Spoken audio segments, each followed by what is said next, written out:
It is my honour to speak on behalf of Australia in this venerated General Assembly Hall that signifies so much to the world's peoples.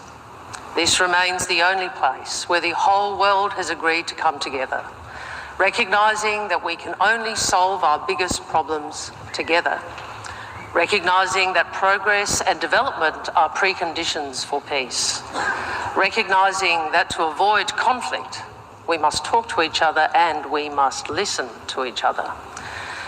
It is my honour to speak on behalf of a country that is home to people from more than 300 different ancestries and to the oldest continuous culture on the planet.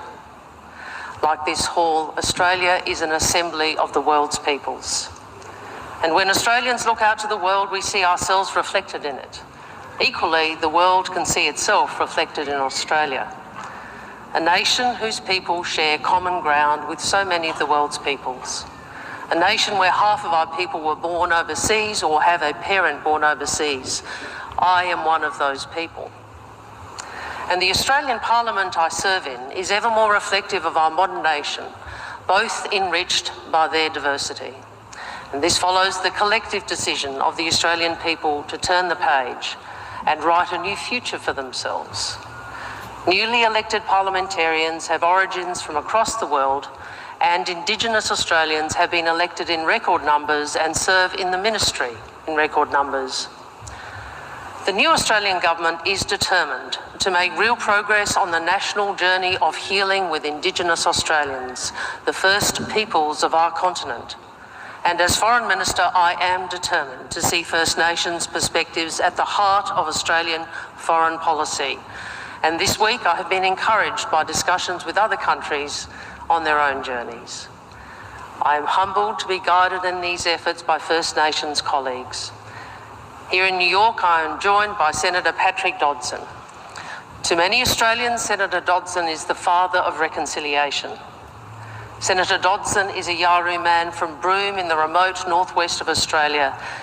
Like many First Nations people, he walks in two worlds, as a senator and leader in our parliament, and as an elder, native title holder and ceremony man for his people. In our government, Senator Dodson has been tasked with responding to a call from First Nations peoples for a constitutionally enshrined voice to the Australian Parliament, as well as treaty and truth-telling. With daunting challenges facing the world, we have much to learn from First Nations peoples, both at home and in international fora, and elevating First Nations voices, including right here, has never been more important. Our nation's history and present show that like everything human, indeed like this institution in which we gather, we are not perfect. But we aim ever higher, and we look to make our contribution to the world. Australians see our country as it is, we see our world as it is, and we seek to shape them for the better. Sharing common ground with so many of the world's peoples means Australians want to see the interests of all the world's peoples upheld along with our own. This aim of today's Australia accords with the ambition of an Australian who helped shape the UN's Charter, our former Foreign Minister, and the third President of this General Assembly, Dr. Herbert Evatt. At the 1945 San Francisco Conference, where the Charter was written, Evatt challenged the great powers. They wanted a strong Security Council that had control over the General Assembly. Dr. Evatt did not succeed in his fight against the great powers' veto within the Security Council, but he did succeed in ensuring that the General Assembly has the ability to decide its own course and can address any matter that falls within the UN Charter or the powers and functions of any of its organs. He understood that small and medium countries cannot simply allow their fates to be decided by the great powers. He understood that small and medium countries must be able to maintain their sovereign choices protected by a stable framework of rules.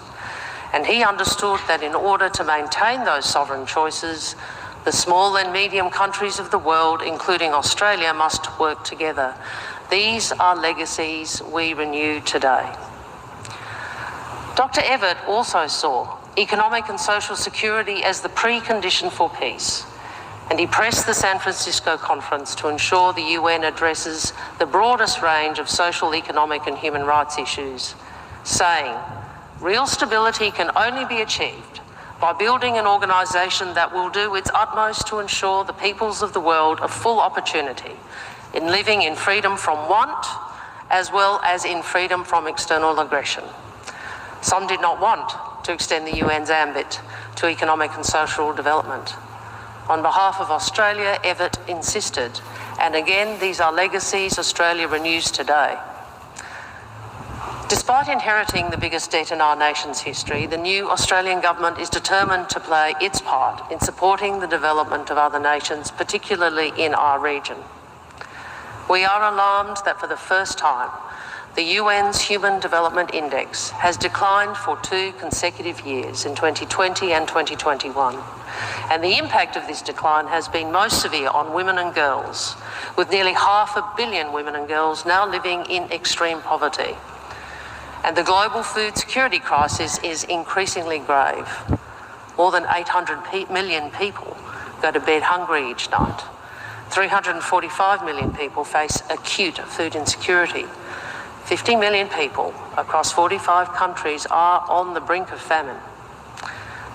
This is a growing scale of human suffering that threatens untold global instability. Australia is increasing our contribution to development assistance by over $1 billion.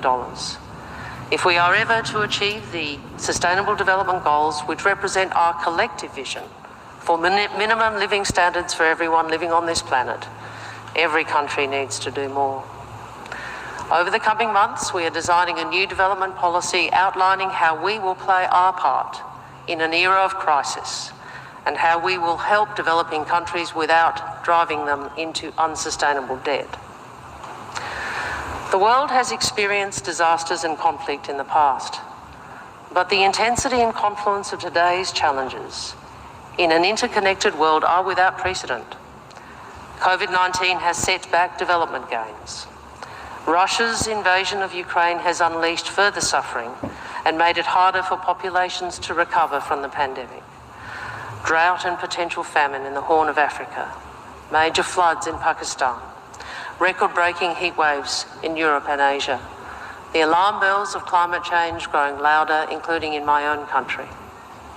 Australians are clear that they want urgent and serious action, and they have given their government a mandate. Among the first acts of the new Australian government has been to submit our ambitious nationally determined contribution to the UN Framework Convention on Climate Change, and we have just passed legislation that makes these targets law. Our climate policies mean that within this decade, 83% of Australia's energy supply will be renewable. We want to help the global energy transition. Australia will be a renewable energy superpower. And while we are playing our part to reduce our own emissions, we are working in our region to support Pacific countries, which have the most to lose from the changing climate. Nothing is more central to the security and economies of the Pacific than climate change. As Pacific leaders themselves put it plainly in the first article of the 2018 Pacific Islands Forum's Boy Declaration on Regional Security, we reaffirm that climate change remains the single greatest threat to the livelihoods, security and well-being of the peoples of the Pacific, and our commitment to progress the implementation of the Paris Agreement. Australians are part of the Pacific family, and families are about care, love and forgiveness, but they are also about duty and loyalty, looking out for each other and listening to each other. The Australian people want to be better, more involved and more helpful members of the Pacific family. In my first months as Foreign Minister, I have visited 6 Pacific Islands Forum countries. It is a clear sign of our priorities that by the end of this year, I will have visited nearly all. Australians want to enhance our defence, maritime and economic cooperation with Pacific Island countries because our peace and prosperity are one. And we want to be the Pacific's partner of choice for development and security. We are increasing our development assistance to the Pacific by over $500 million, and we are working with our Pacific partners to address our shared challenges and implement the 2050 strategy for the Blue Pacific.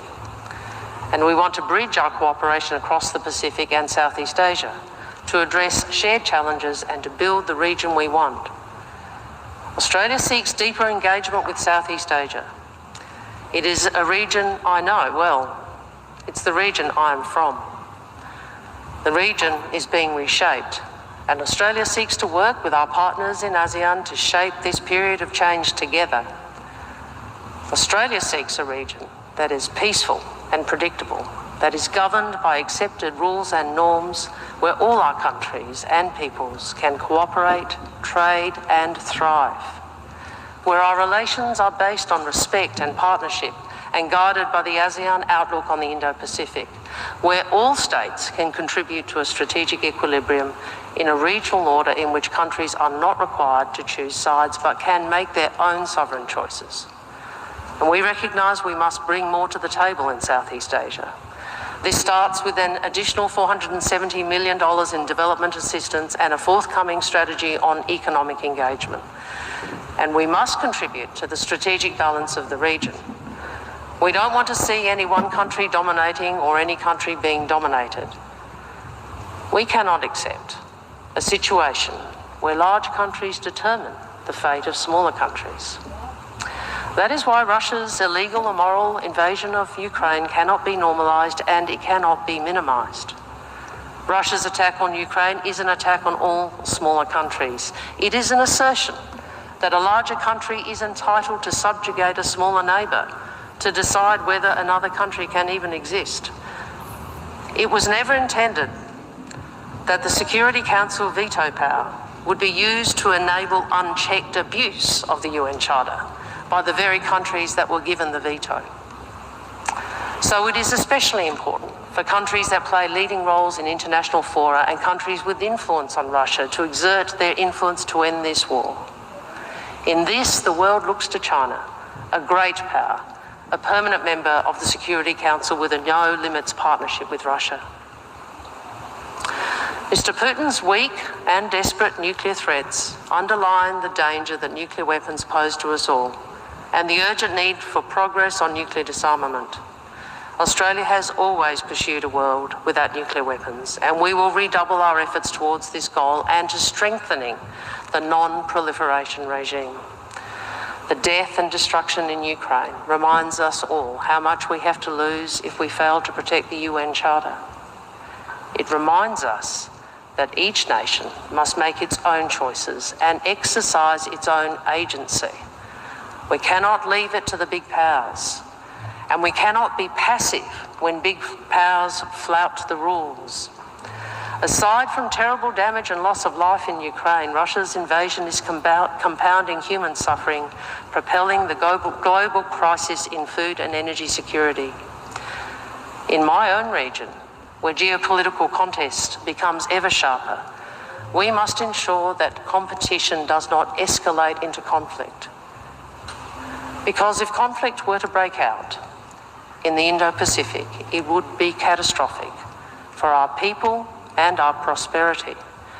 And with the Indo-Pacific's centrality to global prosperity and security, the cost would extend far beyond our region and reach into every life.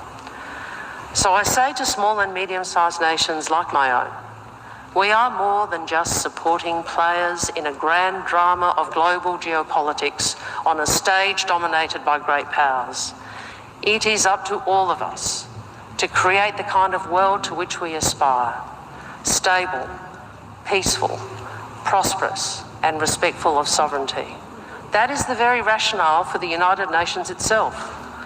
It is up to all of us to ask ourselves, how can we each use our state power, our influence, our networks, our capabilities to avert catastrophic conflict?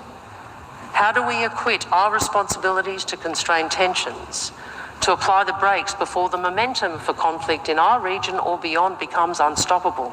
Australia is resolved to these tasks in all our diplomacy, in the UN and beyond. It is why we seek a seat on the UN Security Council for 2029-2030. It is why we seek reform of the Security Council with greater permanent representation for Africa, Latin America and Asia, including India and Japan. Being genuinely committed to the United Nations means being genuinely committed to reforming the United Nations and keeping it vital. We know that we will always be better off in a world where rules and norms, whether on trade, the maritime domain, or military engagement, on the environment or human rights, are clear, mutually negotiated, and consistently followed. History teaches us that the alternative to what we have built here is conflict and chaos. A world where differences and disputes are settled by size and power alone, instead of by agreed rules and norms. Humanity has benefited from the multilateral system. Humanity has benefited from the rules that have underpinned an unequalled period of human development. Humanity will pay the price if we allow it to flounder. Every nation and all our peoples. Thank you, Mr. President.